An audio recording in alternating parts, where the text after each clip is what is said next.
श्री राम जय जय राम। मेरे प्रभु राम जय जय राम। सियापति राम जय जय राम। श्री गणेशाय नमः।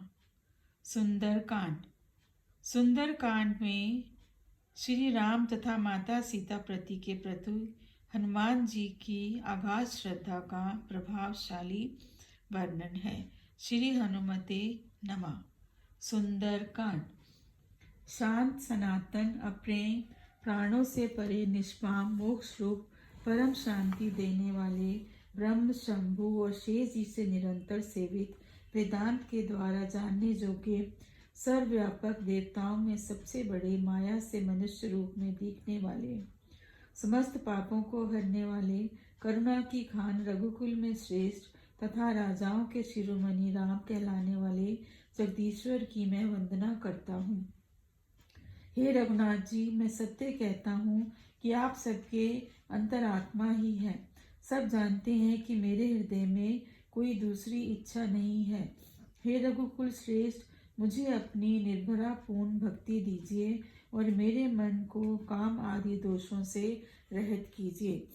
अतुल बल के दाम सोने के पर्वत के समान कांति युक्त शरीर वाले दैत्य रूपी वन को ध्वस्त करने वाले अग्नि रूप ज्ञानियों में अग्रगण्य संपूर्ण गुणों के निधान वानरों के स्वामी श्री रघुनाथ जी के प्रिय भक्त पवन पुत्र श्री हनुमान जी को मैं प्रणाम करता हूँ। जामवन के सुंदर वचन सुनकर हनुमान जी के हृदय को बहुत ही भाई। वे बोले, हे भाई, तुम लोग दुख सहकर कंद मूल फल खाकर तब तक मेरी राह देखना जब तक मैं सीता जी को देखकर लौट न आऊं। काम अवश्य होगा क्योंकि मुझे बहुत ही हर्ष हो रहा है।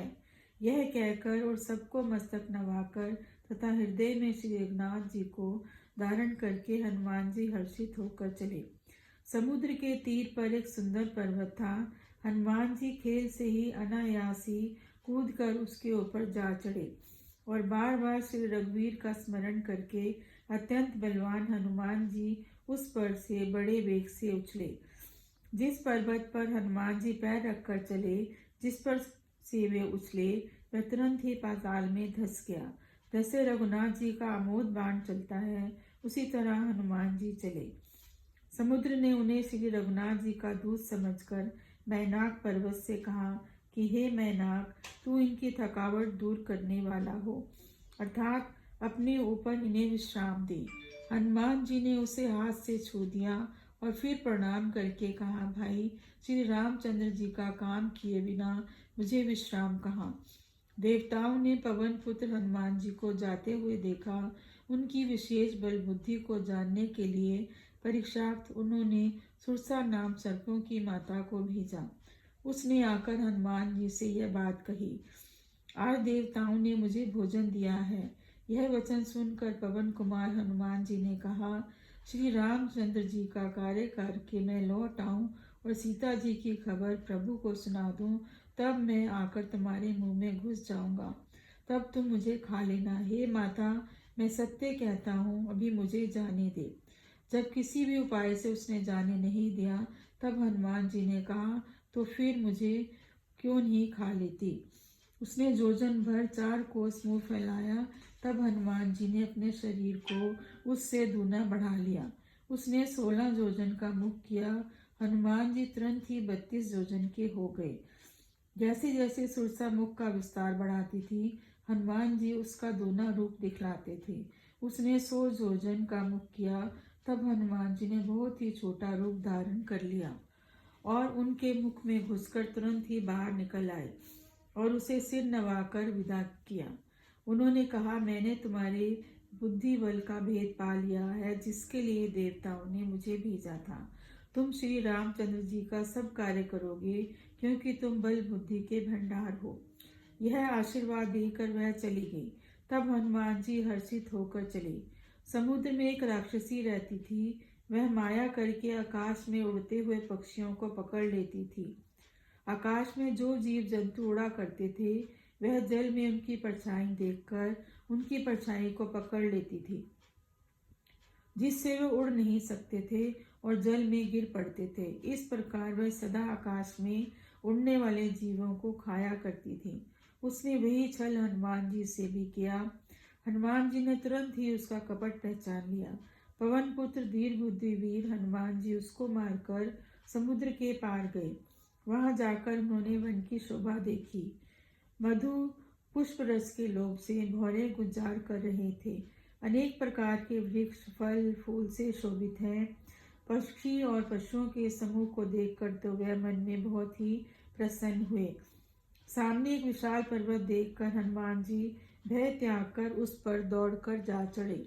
शिवजी जी कहते हैं, हे माँ, इसमें बानर हनुमान की कुछ बड़ाई नहीं है। यह प्रभु का प्रताप है जो काल को भी खा जाता है। पर्वत पर चढ़कर उन्होंने लंका देखी। बहुत ही बड़ा किला है, कुछ कहा नहीं जाता। वह अत्यंत ऊंचा है, उसके चारों ओर समुद्र है। सोने के परकोटे का परम प्रकाश हो रहा है। विचित्र मणियों से जड़ा हुआ सोने का परकोटा है। उसके अंदर बहुत से सुंदर सुंदर घर हैं। चौराहे, बाजार, सुंदर मार्ग और गलियां हैं। सुंदर नगर बहुत प्रकार से सजा हुआ है। हाथी, घोड़े, खच्चरों के समूह तथा पैदल और रथों के समूह को कौन गिन सकता है। अनेक रूपों के राक्षसों के दल हैं। उनकी अत्यंत बलवती सेना वर्णन करते नहीं बनती। वन, बाग, उपवन, बगीचे, फुलवाड़ी, तालाब, कुएं और बावलियां सुशोभित हैं। मनुष्य, नाग देवताओं और गंधर्वों की कन्याएं अपने सौंदर्य से मुनियों के मनों को भी मोह लेती हैं। कहीं पर्वत के समान विशाल शरीर वाले बड़े ही बलवान मल गरज रहे हैं। वे अनेक अखाड़ों में बहुत प्रकार से भिड़ते और एक दूसरे को ललकारते हैं। भयंकर शरीर वाले करोड़ों योद्धा यत्न करके बड़ी सावधानी से नगर की चारों दिशाओं में सब ओर से रखवाली करते हैं। कहीं दुष्ट राक्षस भैंसों, मनुष्य, गायों, गधों और बकरों को खा रहे हैं। तुलसीदास जी ने इनकी कथा इसलिए ही थोड़ी सी कही है कि ये निश्चय ही श्री रामचंद्र जी के बाण रूपी तीर्थ में शरीरों को त्याग कर परम गति को पावेंगे। नगर के बहुत संख्यक रखवालों को देखकर हनुमान जी के मन में विचार आया कि अत्यंत छोटा रूप धरूं और नगर में प्रवेश करूं। हनुमान जी मच्छर के समान छोटा रूप धारण कर नर रूप से लीला करने वाले भगवान श्री रामचंद्र जी का स्मरण करके लंका को चले। लंका के द्वार पर लंकनी नाम एक राक्षसी रहती थी। वह बोली, मेरा निरादर करके मुझसे बिना पूछे कहाँ चला जा रहा है। हे मूर्ख, तूने मुझे भेद नहीं जाना। जहाँ तक जितने चोर वे सब मेरे आहार हैं। महाकपि हनुमान जी ने उसे घूसा मारा, जिससे वह खून की उल्टी करती हुई पृथ्वी पर लुढ़क पड़ी। वह लंकनी फिर अपने को संभाल कर उठी और डर के मारे हाथ जोड़कर विनती करने लगी। वह बोली, रावण को जब ब्रह्मा जी ने वर दिया था, तब चलते समय उन्होंने मुझे राक्षसों के विनाश की यह पहचान बता दी थी कि जब तू बंदर के मारने से व्याकुल हो जाए, तब तू राक्षसों का संहार हुआ जान लेना। हे तात, मेरे बड़े पुण्य हैं जो मैं श्री रामचंद्र जी के दूत को नेत्रों से देख पाई। हे तात, स्वर्ग और मोक्ष के सब सुखों को तराजू के एक पलड़े में रखा जाए तो भी सब मिलकर दूसरे पलड़े में रखे हुए सुख के बराबर नहीं हो सकते, जो लव मात्र के सत्संग से होता है। अयोध्यापुरी के राजा श्री रघुनाथ जी को हृदय में रखे हुए नगर में प्रवेश करके सब काम कीजिए। उसके लिए विष अमृत हो जाता है, शत्रु मित्रता करने लगते हैं, समुद्र गाय के खुर के बराबर हो जाता है, अग्नि में शीतलता आ जाती है। और हे गरुड़ जी, सुमेर पर्वत उसके लिए रज के समान हो जाता है। जिसने श्री रामचंद्र जी की एक बार कृपा करके देख लिया, तब हनुमान जी ने बहुत ही छोटा रूप धारण किया और भगवान का स्मरण करके नगर में प्रवेश किया। उन्होंने एक एक महल की खोज की, जहाँ तहाँ असंख्य योद्धा देखे। फिर वे रावण के महल में गए। वह अत्यंत विचित्र था, जिसका वर्णन नहीं हो सकता। हनुमान जी ने उस रावण को शयन किए देखा, परंतु महल में जानकी जी दिखाई नहीं दी। फिर वे एक सुंदर महल दिखाई दिया। उसमें भगवान का एक अलग मंदिर बना हुआ था। वह महल श्री रामचंद्र जी के आयुध धनुष बाण के चिन्हों से अंकित था। उसकी शोभा वर्णन नहीं की जा सकती। वहां नवीन नवीन तुलसी के वृक्ष समूह को देखकर कपिराज हनुमान जी हर्षित हुए। लंका तो राक्षसों के समूह का निवास स्थान है, यहाँ सज्जन का निवास कहाँ। हनुमान जी मन में इस प्रकार तर्क करने लगे। उसी समय विभीषण जी जागे। उन्होंने राम नाम का स्मरण किया। हनुमान जी ने उन्हें सज्जन जाना और हृदय में हर्षित हुए। हनुमान जी ने विचार किया, इनसे हट करके अपनी ओर से ही परिचय करूंगा, क्योंकि साधु से कार्य की हानि नहीं होती, परंतु लाभ ही होता है। ब्राह्मण का रूप धरकर हनुमान जी ने उन्हें वचन सुनाए। सुनते ही विभीषण जी उठकर वहां आए, प्रणाम करके कुशल पूछी और कहा कि हे ब्राह्मण देव, अपनी कथा समझा कर कहिए। क्या आप हरि भक्तों में से कोई हैं? क्योंकि आपको देखकर मेरे हृदय में अत्यंत प्रेम उमड़ रहा है। अथवा क्या आप दीनों से प्रेम करने वाले स्वयं श्री राम जी हैं, जो मुझे बड़भागी बनाने घर बैठे दर्शन देकर कृतार्थ करने आए हैं। तब हनुमान जी ने श्री रामचंद्र जी की सारी कथा कहकर अपना नाम बताया। सुनते ही दोनों के शरीर पुलकित हो गए और श्री रामचंद्र जी के गुणों समूह का स्मरण करके दोनों के मन आनंदमयी हो गए। विभीषण जी ने कहा, हे पवन सूत्र, मेरी रहनी सुनो। मैं यहाँ वैसे ही रहता हूँ जैसे दांतों के बीच में जीव। हे तात, मुझे अनाथ जानकर सूर्य कुल के नाथ श्री रामचंद्र जी क्या कभी मुझ पर कृपा करेंगे?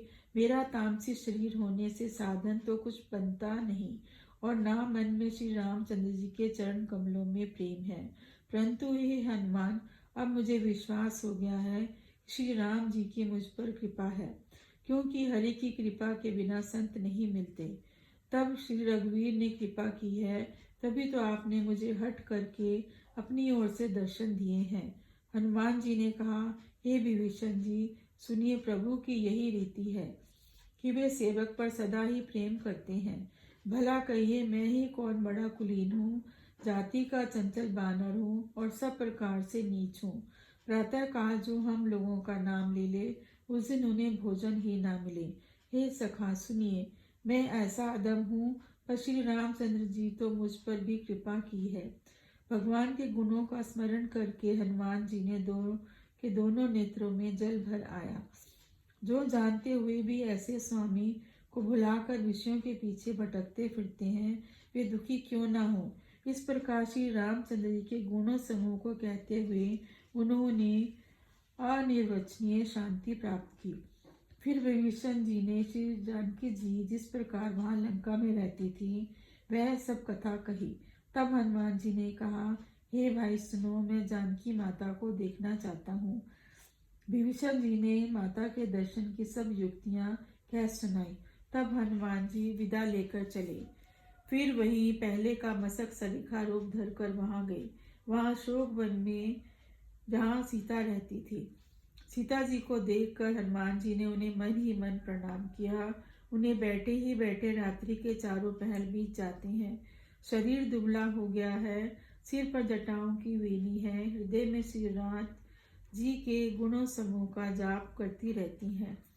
श्री जानकी जी नेत्रों को अपने चरणों में लगाए हुए हैं और मन श्री रामचंद्र जी के चरण कमलों में लीन है।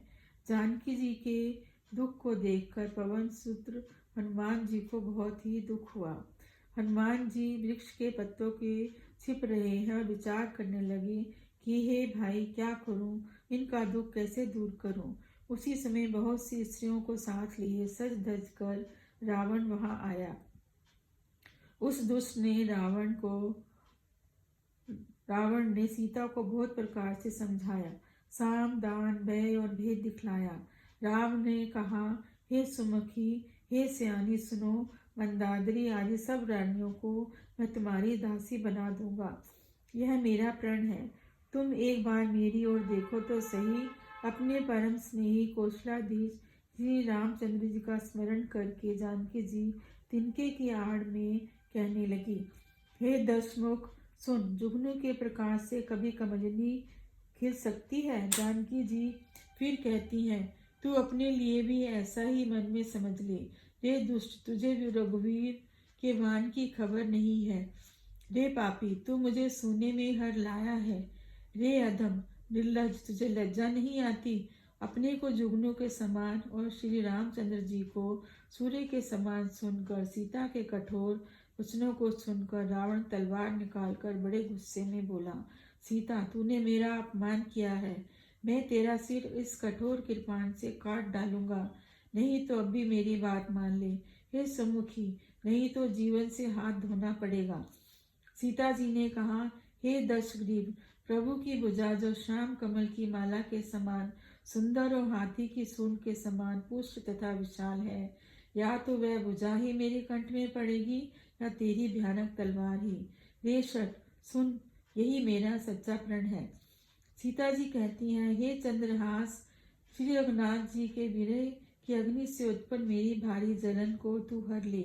हे तलवार, तू शीतल, तीव्र और श्रेष्ठ धारा बहाती है, अर्थात तेरी धारा ठंडी और तेज है। तू मेरे दुख के बोझ को हर ले। सीता जी के वचन सुनते ही वह उन्हें मारने दौड़ा। तब मैं दानव की पुत्री मंदोदरी ने नीति कहकर उसे समझाया। तब रावण ने सब राक्षसियों को बुलाकर कहा कि सीता जी को बहुत प्रकार से भय दिखलाओ। यदि महीने भर में यह कहा माने तो इसे तलवार निकालकर मार डालूंगा। यूं कहकर रावण घर चला गया। यहाँ राक्षसियों के समूह बहुत से बुरे रूप धरकर सीता जी को भय दिखलाने लगे। उनमें से एक त्रिजटा नाम की राक्षसी थी। उसकी रामचंद्र जी के चरणों में प्रीति थी और वह विवेक में निपुण थी। उसने सबों को बुलाकर अपना स्वप्न सुनाया और कहा, सीता जी की सेवा करके अपना कल्याण कर लो। स्वप्न में मैंने देखा, एक बंदर ने लंका जला दी। राक्षसों की सारी सेना मार डाली गई। रावण नंगा है और गधे पर सवार है। उसके सिर मुंडे हुए हैं, 20 भुजाएं कटी हुई हैं। इस प्रकार वह दक्षिण दिशा को जा रहा है और मानो लंका विभीषण ने पाई है। नगर में श्री रामचंद्र जी की दुहाई फिर गई। तब प्रभु ने सीता जी को बुला भेजा। मैं पुकार कर निश्चय के साथ कहती हूँ, यह सपना 4 दिनों के बाद सत्य होकर रहेगा। उसके वचन सुनकर वे सब राक्षसियां डर गई और जानकी जी के चरणों में गिर पड़ी। तब इसके बाद वे सब जहाँ तहाँ चली गई। सीता जी मन में सोच करने लगी कि ये महीना बीत जाने पर नीच राक्षस मुझे मार डालेगा। सीता जी हाथ जोड़कर त्रिजटा से बोली, हे माता, तू मेरी विपत्ति की संगनी है। जल्दी कोई ऐसा उपाय कर जिससे मैं शरीर छोड़ सकूं। विरह असह्य हो चला है, अब यह सहा नहीं जाता। काठ लाकर चिता बनाकर सजा दे हे माता, फिर उसमें आग लगा दे। हे सयानी, तू मेरी प्रीति को सत्य कर दे। रावण की शूल के समान दुख देने वाली वाणी कानों से कौन सुने। सीता जी के वचन सुनकर त्रिजटा ने चरण पकड़कर उन्हें समझाया और प्रभु का प्रताप, बल और सुजश सुनाया। उसने कहा, हे सुकुमारी, सुनो, रात्रि के समय आग नहीं मिलेगी। ऐसा कहकर वह अपने घर चली गई। सीता जी मन ही मन कहने लगी, क्या करूं, विधाता ही विपरीत हो गया है। ना आग मिलेगी, ना पीड़ा मिटेगी। आकाश में अंगारे प्रकट दिखाई दे रहे हैं, पर पृथ्वी पर एक भी तारा नहीं आता। चंद्रमा अग्निमय है, किंतु वह भी मानो मुझे हतभाग्नि जानकर आग नहीं बरसाता। हे अशोक वृक्ष, मेरी विनती सुन, मेरा शोक हर ले और अपना नाम सत्य कर। तेरे नए नए कोमल पत्ते अग्नि के समान हैं। अग्निदेव, विरह रोग का अंत मत कर, अर्थात विरह रोग को बढ़ाकर सीमा तक ना पहुंचा। सीता जी को विरह से परम व्याकुल देखकर वह क्षण हनुमान जी को कल्प के समान बीता। तब हनुमान जी ने हृदय में विचार कर सीता जी के सामने अंगूठी डाल दी, मानो अशोक ने अंगारा दे दिया। यह समझकर सीता जी ने हर्षित होकर उठकर उसे अपने हाथ में ले लिया। तब उन्होंने राम नाम की अंकित अत्यंत सुंदर और मनोहर अंगूठी देखी। अंगूठी को पहचानकर सीता जी आश्चर्यचकित होकर उसे देखने लगी और हर्ष तथा विषाद से हृदय में अकुला उठी। वे सोचने लगी, रघुनाथ जी तो सर्वथा अजय हैं, उन्हें कौन जीत सकता है, और माया से ऐसी अंगूठी नहीं बनाई जा सकती। सीता जी मन में अनेक प्रकार से विचार कर रही थी। इसी समय हनुमान जी मधुर वचन बोले। वे रामचंद्र जी के गुणों का वर्णन करने लगे, जिनके सुनते ही सीता जी का दुख भाग गया। वे कान और मन लगाकर उन्हें सुनने लगी। हनुमान जी ने आदि से लेकर सारी कथा कह सुनाई। सीता जी बोली, जिसने कानों के लिए अमृत रूप का यह सुंदर कथा कही, वह है भाई, प्रकट क्यों नहीं होता। तब हनुमान जी पास चले गए। उन्हें देखकर सीता जी फिर मुंह फेर कर बैठ गई और उनके मन में आश्चर्य हुआ। हनुमान जी ने कहा, हे माता जानकी, मैं श्री रामचंद्र जी का दूत हूँ। करुणा निधान की सच्ची शपथ करता हूँ। हे माता, यह अंगूठी मैं ही लाया हूँ। श्री रामचंद्र जी ने आपके लिए सहदानी दी है। सीता जी ने पूछा, नर और वानर का संग कैसे हुआ। तब हनुमान जी ने जैसे संग हुआ था वह सब कथा कही। हनुमान जी के प्रेम युक्त वचन सुनकर सीता जी के मन में विश्वास उत्पन्न हो गया। उन्होंने जान लिया कि यह मन, वचन, कर्म और कृपा सागर श्री रघुनाथ जी का दास है। भगवान का सेवक जानकर अत्यंत प्रीति हो गई। नेत्रों में जल भर आया और शरीर अत्यंत पुलकित हो गया। सीता जी ने कहा, हे तात हनुमान, विरह सागर में डूबती हुई तुम मुझे जहाज हुए। मैं बलिहारी जाती हूँ। अब छोटे भाई लक्ष्मण जी सहित घर के शत्रु सुख धाम प्रभु का कुशल मंगल कहो। श्री रघुनाथ जी तो कोमल हृदय और कृपालु हैं। फिर ये हनुमान, उन्होंने किस कारण यह निष्ठुरता धारण कर ली है। सेवक को सुख देना उनकी स्वाभाविक वाण है। वे श्री रघुनाथ जी क्या कभी मेरी भी मदद करेंगे। हे तात, क्या कभी उनके कोमल सावले अंगों को देखकर मेरे नेत्र शीतल होंगे। मुंह से वचन नहीं निकलता, नेत्रों में आंसुओं का जल भर आया। बड़े दुख से बोली, हाँ नाथ, आपने मुझे तो बिल्कुल ही भुला दिया। सीता जी को विरह से परम व्याकुल देखकर हनुमान जी कोमल और विनीत वचन बोले, हे माता, सुंदर कृपा के धाम प्रभु भाई लक्ष्मण जी के सहित कुशल हैं, परंतु आपके दुख से दुखी हैं। हे माता, मन में ग्लानि मत मानिए। श्री रामचंद्र जी के हृदय में आपसे दूना प्रेम है। हे माता, अब धीरज धर कर श्री रघुनाथ जी का संदेश सुनिए। ऐसा कहकर हनुमान जी प्रेम से गदगद हो गए। उनके नेत्रों में जल भर आया। हनुमान जी बोले, श्री रामचंद्र जी ने कहा है, हे सीते, तुम्हारे वियोग में मेरे लिए सभी पदार्थ प्रतिकूल हो गए हैं। वृक्षों के नए नए कोमल पत्ते मानो अग्नि के समान, रात्रि काल रात्रि के समान, चंद्रमा सूर्य के समान और कमलों के वन भालों के वन के समान हो गए हैं। मेघ मानो खोलता हुआ तेल बरसाते हैं। जो हित करने वाले थे वे अब पीड़ा देने लगे हैं। त्रिवद वायु सांप के श्वास के समान जहरीली और गर्म हो गई है। मन का दुख कह डालने से कुछ घट जाता, पर कहूँ किससे, यह दुख कोई जानता नहीं है। हे प्रिय, मेरे और तेरे प्रेम का तत्व एक मेरा मन ही जानता है, और वह मन सदा तेरे पास रहता है। बस मेरे प्रेम का सार इतने में ही समझ ले। प्रभु का संदेश सुनते ही जानकी जी प्रेम में मग्न हो गई। उन्हें शरीर की सुध ना रही। हनुमान जी ने कहा, हे माता, हृदय में धैर्य धारण करो और सेवकों को सुख देने वाले श्री राम जी का स्मरण करो। श्री रघुनाथ जी की प्रभुता को हृदय में लाओ और मेरे वचन सुनकर कायरता छोड़ दो। राक्षसों के समूह पतंगों के समान है और श्री रघुनाथ जी के वाहन अग्नि के समान। हे माता, हृदय में धैर्य धारण करो और राक्षसों को जला ही समझो।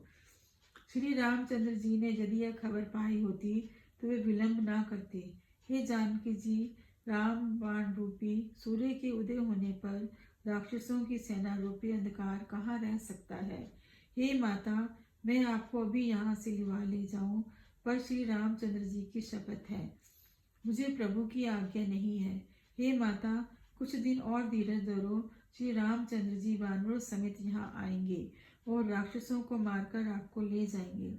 नारद आदि तीनों लोकों में उनका यश गावेंगे। हे पुत्र, सब वानर तुम्हारे समान नन्हे नन्हे होंगे। राक्षस तो बड़े बलवान योद्धा हैं, अतः मेरे हृदय में भारी संदेह हो रहा है कि तुम जैसे बंदर राक्षसों को कैसे मारोगी। यह सुनकर हनुमान जी ने अपना शरीर प्रकट किया। सोने के पर्वत के आकार का अत्यंत विशाल शरीर था। यह युद्ध में शत्रुओं के हृदय में भय उत्पन्न करने वाला अत्यंत बलवान और वीर था। तब उसे देखकर सीता जी के मन में विश्वास हुआ। हनुमान जी ने फिर छोटा रूप धारण कर लिया। हे माता सुनो, वानरों में बहुत बल बुद्धि नहीं होती, परंतु प्रभु के प्रताप से बहुत छोटा सर्प भी गरुड़ को खा सकता है। भक्ति, प्रताप, तेज और बल से सनी हुई हनुमान जी की वाणी सुनकर सीता जी के मन में संतोष हुआ। उन्होंने श्री राम जी के प्रिय जानकर हनुमान जी को आशीर्वाद दिया। हे तात, तुम बल और शील के निधान हो। हे पुत्र, तुम अजर, अमर और गुणों के खजाने हो। श्री रघुनाथ जी तुम पर बहुत कृपा करें, प्रभु कृपा करें। ऐसे कानों से सुनते ही हनुमान जी पूर्ण प्रेम में मग्न हो गए। हनुमान जी ने बार बार सीता के चरणों में सिर नवाया और फिर हाथ जोड़कर कहा, हे माता, मैं कृतार्थ हो गया। आपका आशीर्वाद अचूक है, यह बात प्रसिद्ध है। हे माता सुनो, सुंदर फल वाले वृक्षों को देखकर मुझे बड़ी ही भूख लग आई है। सीता जी ने कहा, हे बेटा सुनो, बड़े भारी योद्धा राक्षस इस वन की रखवाली करते हैं। हनुमान जी ने कहा, हे माता, यदि आप मन में सुख माने प्रसन्न होकर आज्ञा दें तो मुझे उनका भय तो बिल्कुल नहीं है। हनुमान जी को बुद्धि और बल में निपुण देखकर जानकी जी ने कहा, जाओ। हे तात, श्री रघुनाथ जी के चरणों को हृदय में धारण करके मीठे फल खाओ। वे सीता जी को सिर नवाकर चले और बाग में घुस गए। फल खाए और वृक्षों को तोड़ने लगे। वहां बहुत से योद्धा रखवाले थे। उनमें से कुछ को मार डाला और कुछ ने जाकर रावण से पुकार की और कहा, हे नाथ, एक बड़ा भारी बंदर आया है। उसने अशोक वाटिका उजाड़ डाली, फल खाए, वृक्षों को उखाड़ डाला और रखवालों को मसल मसल कर जमीन पर डाल दिया।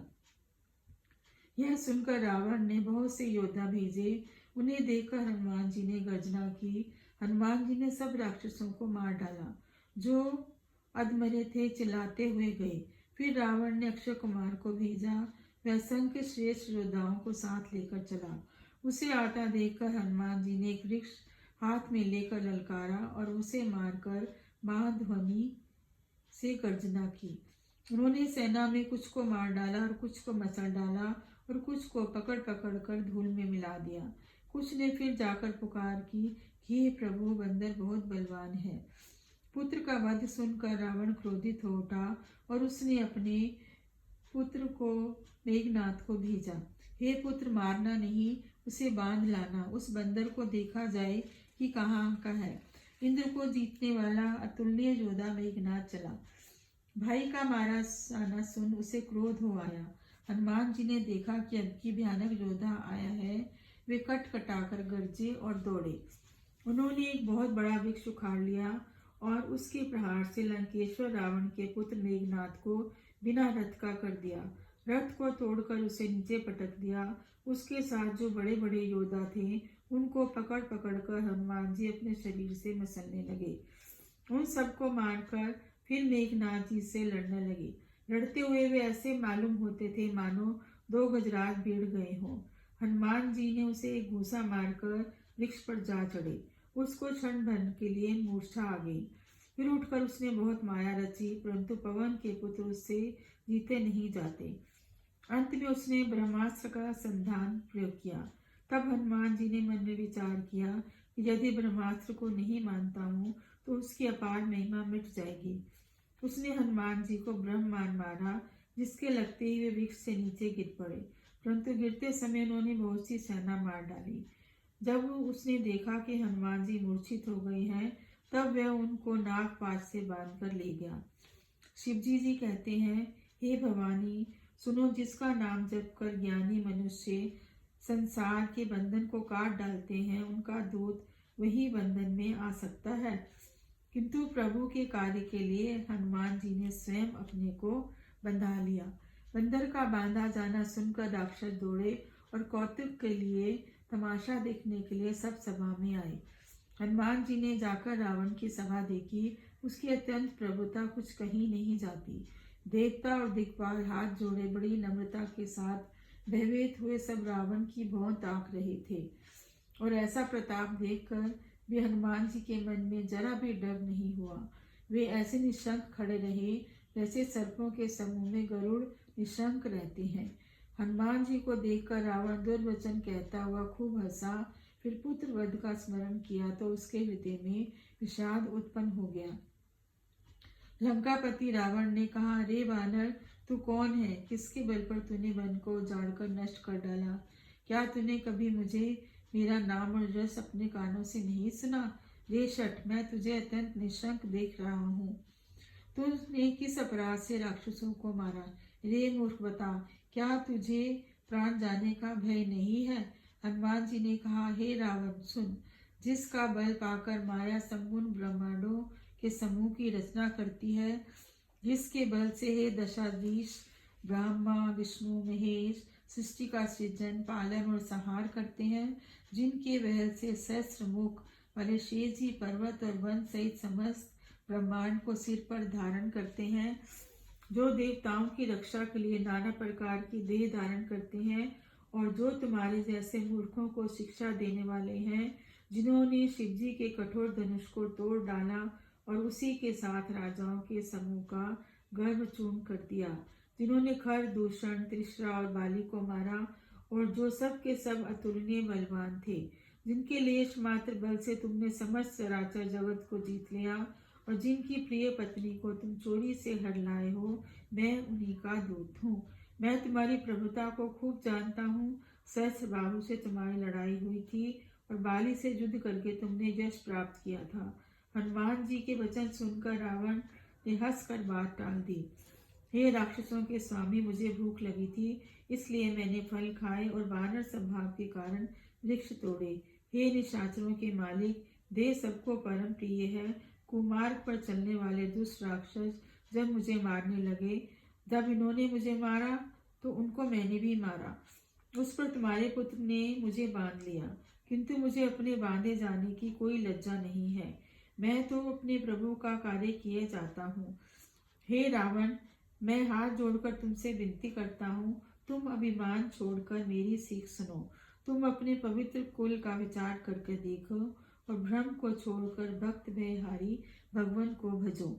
जो देवता राक्षस और समस्त चराचर को खा जाता है, वह काल भी जिसके डर से डरता है, उससे कदापि वैर न करो।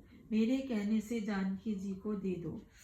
घर के शत्रु श्री रघुनाथ जी शरणोगत के रक्षक और दया के समुद्र हैं। शरण जाने पर प्रभु तुम्हारा अपराध भुलाकर तुम्हें अपनी शरण में रख लेंगे। तुम श्री रामचंद्र जी के चरण कमलों को हृदय में धारण करो और लंका का अचल राज्य करो। ऋषि कुलत्संजय जी का यश निर्मल चंद्रमा के समान है। तुम चंद्रमा में कलंक ना बनो। राम नाम के बिना वाणी शोभा नहीं पाती। मद मोह को छोड़ विचार कर देखो। हे देवताओं के शत्रु, सब गहनों से सजी हुई सुंदर स्त्री भी कपड़ों के बिना शोभा नहीं पाती। राम विमुख पुरुष की संपत्ति और प्रभुता रही हुई भी चली जाती है, और उसका पाना ना पानी के समान है। जिन नदियों के मूल में कोई जल स्रोत नहीं है, अर्थात जिनको केवल बरसात का सहारा है, वे वर्षा बीत जाने पर सूख जाती हैं। हे रावण, सुनो, मैं प्रतिज्ञा करके कहता हूँ कि राम रूप की रक्षा करने वाला कोई भी नहीं है। हजारों शंकर विष्णु ब्रह्मा और श्री रामचंद्र जी के साथ द्रोह करने वाले तुमको नहीं बचा सकते। मोल ही जिसका मूल है, ऐसे अज्ञान जनित बहुत पीड़ा देने वाले तम रूप अभिमान का त्याग कर दो और रघुकुल के स्वामी कृपा के समुद्र भगवान श्री रामचंद्र जी का भजन करो। यद्यपि हनुमान जी ने भक्ति ज्ञान वैराग्य और नीति से सनी हुई बहुत सी हित की वाणी कही, तो वह भी महान अभिमानी रावण बहुत हंस कर बोला, यह बंदर बड़ा ज्ञानी गुरु मिला। रे दुष्ट, तेरी मृत्यु निकट आ गई है। अधम, तुझे शिक्षा देने वाले चला है। हनुमान जी ने कहा, इससे उल्टा ही होगा, अर्थात मृत्यु मेरी निकट आई है। मेरी मृत्यु निकट नहीं आई है, तेरी आई है। यह तेरा मति भ्रम है, मैंने प्रत्यक्ष जान लिया है। हनुमान जी के वचन सुनकर वह बहुत ही कुपित हो गया और बोला, अरे इस मूर्ख का प्राण शीघ्र क्यों नहीं हर लेते। सुनते ही राक्षस उसे मारने दौड़े। उसी समय मंत्रियों के साथ विभीषण जी वहां आ पहुंचे। उन्होंने सिर नवाकर बहुत ही विनय करके रावण से कहा कि दूत को मारना नहीं चाहिए, यह नीति के विरुद्ध है। हे गोसाई, कोई दूसरा दंड दिया जाए। सब ने कहा, भाई यह सलाह उत्तम है। यह सुनते ही रावण हंसकर बोला, अच्छा तो बंदर को अंग भंग करके भेज दिया जाए। मैं सबको समझाकर कहता हूँ कि बंदर की ममता पूंछ पर होती है, अतः तेल में कपड़ा डुबोकर और इसकी पूंछ में बांधकर फिर आग लगा दो। जब बिना पूंछ का बंदर अपने स्वामी के पास जाएगा, तब यह मूर्ख अपने मालिक को साथ ले आएगा। जिनकी हमने बहुत बड़ाई की है, मैं जरा इसकी प्रभुता तो देखूं। यह वचन सुनते ही हनुमान जी मन में मुस्काए और बोले कि मैं जान गया हूँ कि सरस्वती जी ऐसी बुद्धि देने में सहायक हुई है।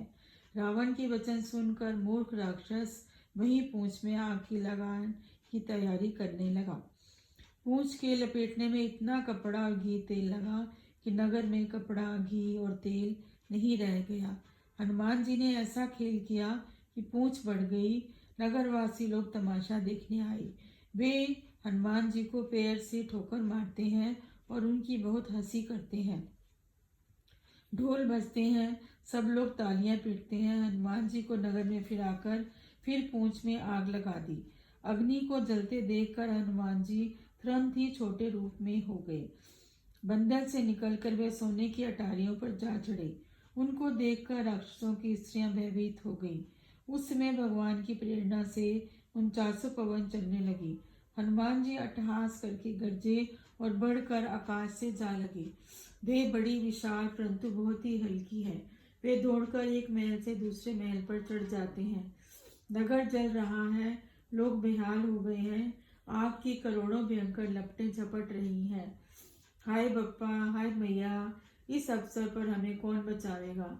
चारों ओर यही पुकार सुनाई पड़ रही है। हमने तो पहले ही कहा था कि यह बानर नहीं, बानर का रूप धरे कोई देवता है। साधु के अपमान का यह फल है कि नगर अनाथ के नगर की तरह जल रहा है। हनुमान जी ने एक ही क्षण में सारा नगर जला डाला, एक विभीषण का घर नहीं जलाया। शिवजी जी कहते हैं, हे पार्वती, उन्होंने अग्नि को बनाया, हनुमान जी उन्हीं के दूत हैं, इसी कारण वे अग्नि से नहीं जले। हनुमान जी ने उलट पलट कर एक ओर से दूसरी ओर तक सारी लंका जला दी। फिर वे समुद्र में कूद गए। पूंछ बुझाकर थकावट दूर करके और फिर छोटा सा रूप धारण कर हनुमान जी श्री जानकी जी के सामने हाथ जोड़कर खड़े हो गए। हनुमान जी ने कहा, हे माता, मुझे कोई चिन्ह दीजिए, जैसे श्री रघुनाथ जी ने मुझे दिया था। तब सीता जी ने चूड़ामणि उतार कर दे दी।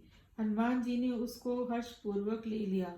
जानकी जी ने कहा, हे तात, मेरा प्रणाम निवेदन करना और इस प्रकार कहना कि हे प्रभु, यद्यपि आप सब प्रकार से पूर्ण काम हैं, आपको किसी प्रकार की कामना नहीं है, तथापि दीनों पर दया करना आपका विरध है और मैं दीन हूँ। अतः उस विरध को याद करके हे नाथ, मेरे भारी संकट को दूर कीजिए। हे तात, इंद्रपुत्र जयंत की कथा सुनाना, प्रभु उनके वाण का प्रताप समझाना। यदि महीने भर में नाथ ना आए तो फिर मुझे जीत ही ना पाएंगे। हे हनुमान, कहो मैं किस प्रकार प्राण रखूं। हे तात, तुम भी अब जाने को कह रहे हो। तुमको देखकर छाती ठंडी हुई थी। फिर मुझे वही दिन और वही रात। हनुमान जी ने जानकी जी को समझाकर बहुत प्रकार से धीरज दिया और उनके चरण कमलों में सिर नवाकर श्री रामचंद्र के पास गमन किया। चलते समय उन्होंने महाध्वनि से भारी गर्जना किया, जिसे सुनकर राक्षसों की स्त्रियों के गर्भ गिरने लगे। समुद्र लांग पर वे इस पार आ गए। उन्होंने वानरों को किलकिला शब्द सुनाया। हनुमान जी को देखकर सब हर्षित हो गए। तब वह वानरों ने अपना नया जन्म समझा। हनुमान जी का मुख प्रसन्न है और शरीर में तेज विराजमान है, जिससे उन्होंने समझ लिया श्री रामचंद्र जी का कार्य कर आए हैं। सब हनुमान जी से मिले और बहुत ही सुखी हुए, जैसे तड़पती हुई मछली को जल मिल गया हो। सब हर्षित होकर नए नए वृतांत पूछते कहते हुए श्री रघुनाथ जी के पास चले। तब सब लोग मधुवन के भीतर आए और अंगद की संपत्ति से सबने मधुर फल खाए। सब रखवाले बरजने लगे। तब घूसों की मार मारते सब रखवाले भाग छूटे। उन सब ने जाकर पुकारा कि युवराज अंगद वन उजाड़ रहे हैं। यह सुनकर सुग्रीव हर्षित हुए और वानर प्रभु का कार्य कर आए हैं। यदि सीता जी की खबर न पाई होती तो वो क्या मधुबन के फल खा सकते थे। इस प्रकार राजा सुग्रीव मन में विचार कर ही रहे थे कि समाज सहित वानर आ गए। सबने आकर सुग्रीव के चरणों में सिर नवाया। कपिराज सुग्रीव सभी से बड़े प्रेम के साथ मिले। उन्होंने कुशल पूछी। तब वानरों ने उत्तर दिया, आपके चरणों के दर्शन से सब कुशल है। श्री रामचंद्र जी की कृपा से विशेष कार्य हुआ है। हे नाथ, हनुमान ने सब कार्य किया और सब वानरों के प्राण बचा लिए। यह सुनकर सुग्रीव जी हनुमान जी से फिर मिले और सब वानरों समेत श्री रघुनाथ जी के पास चले। श्री राम जी के ने जब वानरों को कार्य किए हुए जाते देखा तो उनके मन में विशेष हर्ष हुआ। दोनों भाई स्फटिक शिला पर बैठे थे। सब वानर जाकर उनके चरणों पर गिर पड़े। दया की राशि श्री रघुनाथ जी सबसे प्रेम सहित गले लगकर मिले और कुशल पूछी। वानरों ने कहा, हे नाथ, आपके चरण कमलों के दर्शन पाने से सब कुशल है। जामवंत ने कहा, हे रघुनाथ जी सुनिए। हे नाथ, जिस पर आप दया करते हैं उसे सदा कल्याण और निरंतर कुशल है। देवता, मनुष्य और मुनि उन्हीं सब पर प्रसन्न रहते हैं। वही विजय है, वही विनय है और वही गुणों का समुद्र बन जाता है। उसी का सुंदर यश तीनों लोकों में प्रकाशित होता है। प्रभु की कृपा से सब कार्य हुआ। आज हमारा जन्म सफल हो गया। हे नाथ, पवन पुत्र हनुमान ने जो करनी की उसका हजारों मुखों से भी वर्णन नहीं किया जा सकता। तब जामवंत ने हनुमान जी के सुंदर चरित्र श्री रघुनाथ जी को सुनाए। सुनने पर कृपा निधि श्री रामचंद्र जी के मन को बहुत ही अच्छे लगे।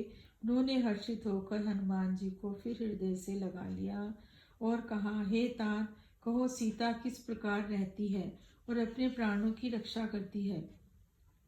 हनुमान जी ने कहा, आपका नाम दिन रात पहरा देने वाला है। आपका ध्यान ही किवाड़ है। नेत्रों में अपने चरणों में लगाए रहती हैं। यही ताला है, फिर प्राण जाए तो किस मार्ग से। चलते समय उन्होंने मुझे चूड़ामणि दी। श्री रघुनाथ जी ने उसे लेकर हृदय से लगा लिया।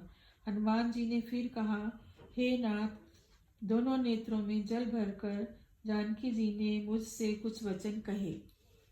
छोटे भाई समेत प्रभु के चरण पकड़ना और कहना कि आप दीन बंधु हैं, शरणागत के दुखों को हरने वाले हैं और मैं मन, वचन और कर्म से आपके चरणों की अनुरागनी हूँ। फिर स्वामी, आपने मुझे किस अपराध से त्याग दिया। एक दोष मैं अपना अवश्य मानती हूँ कि आपका वियोग होते ही मेरे प्राण क्यों नहीं चले गए। किंतु हे नाथ, ये तो नेत्रों का अपराध है जो प्राणों के निकलने में हठ पूर्वक बाधा देते हैं। विरह अग्नि है, शरीर रुई है और श्वास पवन है। इस प्रकार यह शरीर क्षण मात्र में जल सकता है, परंतु नेत्र अपने हित के लिए आंसू बहाते हैं, जिससे विरह की आग भी से देह नहीं जलने पाती। सीता जी की विपत्ति बहुत बड़ी है। देह दीन दयाल, वह बिना किसी के कहीं भी अच्छी नहीं है। हे करुणा निधान, उनका एक एक पल कल्प के समान बीतता है। अतः हे प्रभु, तुरंत चलिए और अपनी भुजाओं के बल से दुष्टों के दल को जीतकर सीता जी को ले आइए। सीता जी का दुख सुनकर सुख के दाम प्रभु के चरण कमल नेत्रों में जल भर आया और वे बोले, मन, वचन और शरीर से जिसे मेरी ही गति है, उसे क्या स्वप्न में भी विपत्ति हो सकती है। हनुमान जी ने कहा, प्रभु, विपत्ति तो वही है जब आपका भजन स्मरण ना हो। हे प्रभु, राक्षसों की बात ही कितनी है। आप शत्रु को जीतकर जानकी जी को ले आइए।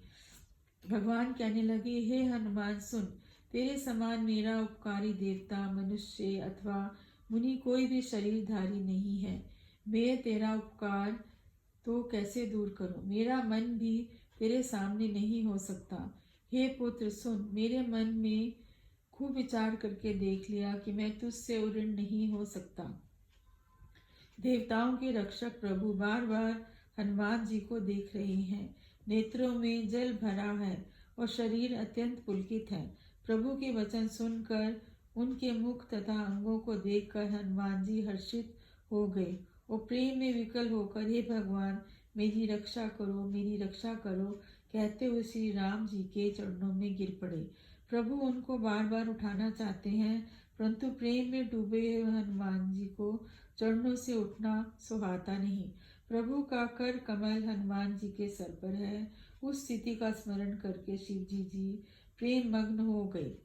फिर मन को सावधान कर शंकर जी अत्यंत सुंदर कथा कहने लगे। हनुमान जी को उठाकर प्रभु ने हृदय से लगाया और हाथ पकड़कर अत्यंत निकट बिठा लिया। हे हनुमान, बताओ तो रावण के द्वारा सुरक्षित लंका को, उसके बड़े किले को तुमने किस प्रकार जलाया। हनुमान जी ने प्रभु को प्रसन्न जाना और बिना अभिमान के वचन बोले।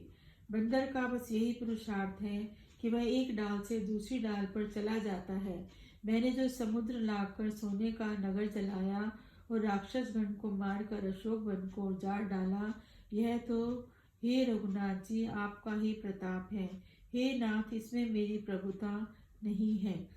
हे प्रभु, जिस पर आप प्रसन्न होते हैं उसके लिए कुछ भी कठिन नहीं है। आपके प्रभाव से रुई, जो स्वयं बहुत जल्दी जल जाने वाली वस्तु है, बड़भालन को भी जला सकती है, अर्थात असंभव भी संभव हो सकता है। हे नाथ, मुझे अत्यंत सुख देने वाली अपनी निश्चल भक्ति कृपा दीजिए। हनुमान जी के अत्यंत सरल वाणी सुनकर हे भवानी, तब प्रभु श्री रामचंद्र जी ने कहा, ऐसा ही हो। हे हुमा, जिसके श्री रघुनाथ जी का स्वभाव जान लिया, उसे भजन छोड़कर दूसरी बात ही नहीं सुहाती। वह स्वामी सेवक का संवाद जिसके हृदय में आ गया, वही श्री रघुनाथ जी के चरणों की भक्ति पा गया।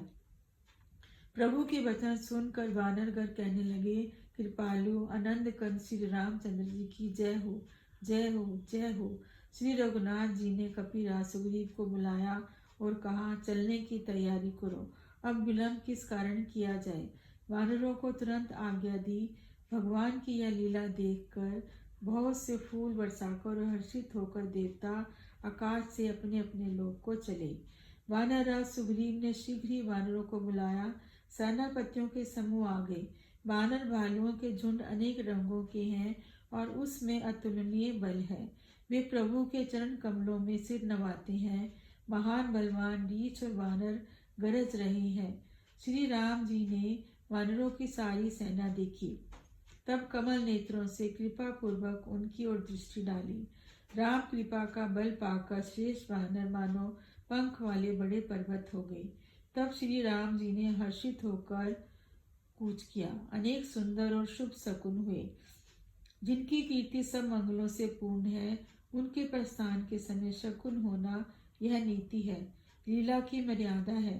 प्रभु का प्रस्थान जानकी जी ने भी जान लिया। उनके बाएं अंग फड़क फड़क कर मानो कह देते थे कि श्री राम जी आ रहे हैं। जानकी जी को जो जो शगुन होते थे, वही वही रावण के लिए अपशगुन हुए। सेना चली, उसका वर्णन कौन कर सकता है। असंख्य वानर और भालू गर्जना कर रहे हैं। नख ही जिनके शस्त्र हैं, वे इच्छानुसार चलने वाले रीछ वानर पर्वतों और वृक्षों को धारण किए कोई आकाश मार्ग से को पृथ्वी मार्ग पर चले जा रहे हैं। वे सिंह के समान गरज रहे हैं। उनके चलने से दिशाओं के हाथी विचलित होकर चिंगाड़ रहे हैं। दिशाओं के हाथी चिंगाड़ने लगे, पृथ्वी डोलने लगी, पर्वत चंचल हो गए और समुद्र खलबलटा उठे। गंधर्व देवता मुनि नागर किन्नर सबके सब मन में हर्षित हुए कि अब हमारे दुख टल गए। अनेकों करोड़ भयानक वानर योद्धा कटकटा रहे हैं और करोड़ों ही दौड़ रहे हैं। प्रबल प्रताप कौशलनाथ श्री रामचंद्र जी की जय हो, ऐसा पुकारते हुए वे उन गुण समूहों को गा रहे हैं। उदार सर्पराज शेषनाग जी भी सेना का बोझ नहीं सह सकते। वे बार बार मोहित हो जाते हैं और पुनः पुनः कश्यप की कठोर पीठ को दांतों से पकड़ते हैं। ऐसा करते अर्थात बार बार दांतों को गड़ाकर कश्यप की पीठ पर लकीर सी खींचते हुए वे ऐसे शोभा दे रहे हैं मानो श्री रामचंद्र जी की सुंदर प्रस्थान यात्रा को परम सुहावनी जानकर उनका अचल पवित्र कथा को सर्पराज शेष जी कश्यप की पीठ पर लिख रहे हैं। इस प्रकार कृपा निधान श्री राम जी समुद्र तट पर जा उतरे। अनेक नीच वानर वीर जहाँ तहाँ फल खाने लगे। वहाँ लंका में जब से हनुमान जी लंका को जलाकर गए थे, तब से राक्षस भयभीत रहने लगे। अपने अपने घरों में सब विचार करते हैं कि अब राक्षस कुल की रक्षा का कोई उपाय नहीं है। जिसके दूत का वर्णन नहीं किया जा सकता, उसके स्वयं नगर में आने पर कौन भलाई है। हम लोगों की बड़ी बुरी दुर्दशा होगी। दूतियों से नगर वासियों के वचन सुनकर मंदोदरी बहुत ही व्याकुल हो गई। वह एकांत में हाथ जोड़कर पति रावण के चरणों में लगी और नीति रस में कहने लगी, हे प्रियतम, श्री हरि से विरोध छोड़ दीजिए। मेरे कहने को अत्यंत ही हित कर जानकर हृदय में धारण कीजिए। जिनके दूध की करनी का विचार करते ही राक्षसों की स्त्रियों के गर्भ गिर जाते हैं, हे प्यारे स्वामी, यदि भला चाहते हैं तो अपने मंत्री को बुलाकर उसके साथ उनकी स्त्री को भेज दीजिए। सीता आपके कुल रूपी कमलों के वन को दुख देने वाली जाड़े की रात्रि के समान आई है। हे नाथ सुनिए, सीता को दिए बिना शंभु और ब्रह्मा के भी आपका भला नहीं कर सकते। श्री राम के वाण सर्पों के समान है और राक्षसों के समूह मेंढक के समान। जब तक वे इन्हें ग्रस नहीं लेते तब तक हाथ जोड़कर उपाय कर लीजिए।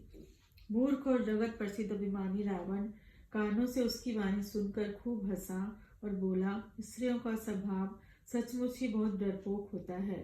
मंगल में भी भय करती हो। तुम्हारा मन बहुत ही कमजोर है। यदि वानरों की सेना आवेगी तो बेचारे राक्षस तुम्हें मारकर खा जाएंगे। लोकपाल भी जिनसे डर से कांपते हैं, उसकी स्त्री डरती है। यह बड़ी हंसी की बात है। रावण ने ऐसा कहकर हंसकर उसे हृदय से लगा लिया और ममता बढ़ाकर वह सभा में चला गया। मंदोदरी हृदय में चिंता करने लगी कि पति पर विधाता प्रतिकूल हो गए हैं। ज्यों ही वह सभा में जाकर बैठा, उसने ऐसी खबर पाई कि शत्रु की सारी सेना समुद्र के उस पार आ गई है। उसने मंत्रियों से पूछा कि अब क्या करना चाहिए। वे सब हंसे और बोले कि चुप रहिए, इसमें सलाह की कौन सी बात है। आपने देवताओं और राक्षसों को जीत लिया तो कुछ श्रम नहीं हुआ, फिर मनुष्य और वानर किस गिनती में। मंत्री, वैद्य और गुरु ये तीन यदि भय या आशा से प्रिय बोलते हैं तो क्रमशः राज्य, शरीर और धर्म, इन तीनों का शीघ्र ही नाश हो जाता है। रावण के लिए भी वही सहायता आ बनी है। मंत्री उसे सुना सुनाकर स्तुति करते हैं। इसी समय अवसर जानकर विभीषण जी आए और उन्होंने बड़े भाई के चरणों में सिर नवाया। फिर वे सिर नवाकर अपने आसन पर बैठ गए और आज्ञा पाकर यह वचन बोले, हे कृपालु, आपने मुझसे जो बात पूछी है, हे तात, मैं अपनी बुद्धि के अनुसार आपके हित की बात कहता हूँ। जो मनुष्य अपना कल्याण, सुंदर यश, सुबुद्धि, शुभ गति और नाना प्रकार के सुख चाहता है, वह है स्वामी। पर स्त्री के ललाट को चौथ के चंद्रमा की तरह त्याग दे। अर्थात जैसे लोग चौथ के चंद्रमा को नहीं देखते, उसी प्रकार पर स्त्री का मुख भी ना देखे। 14 भुवनों का एक ही स्वामी है, वह भी जीवों से वैर करके ठहर नहीं सकता, नष्ट हो जाता है। जो मनुष्य गुणों का समुद्र और चतुर हो, उसे चाहे थोड़ा भी लोभ क्यों ना हो तो भी कोई भला नहीं कहता। हे नाथ, काम, क्रोध, मद और लोभ ये सब नरक के रास्ते हैं। इन सब को छोड़कर श्री रामचंद्र जी को भजिए और संत सत्पुरुष भजते हैं। हे तात, राम मनुष्यों के राजा नहीं, वह समस्त लोगों के स्वामी हैं और काल के भी काल हैं। वह संपूर्ण ऐश्वर्य, यश, श्री, धर्म, वैराग्य और ज्ञान के भंडार हैं। वे निरामय, विकार रहित, अजन्मा, व्यापक, अजय, अनादि और अनंत ब्रह्म हैं। उन कृपा के समुद्र भगवान ने पृथ्वी, ब्राह्मण, गौ और देवताओं का हित करने के लिए ही मनुष्य शरीर धारण किया है। हे भाई सुनिए, वे सेवकों को आनंद देने वाले, दुष्टों के समूह का नाश करने वाले तथा वेद तथा धर्म की रक्षा करने वाले हैं।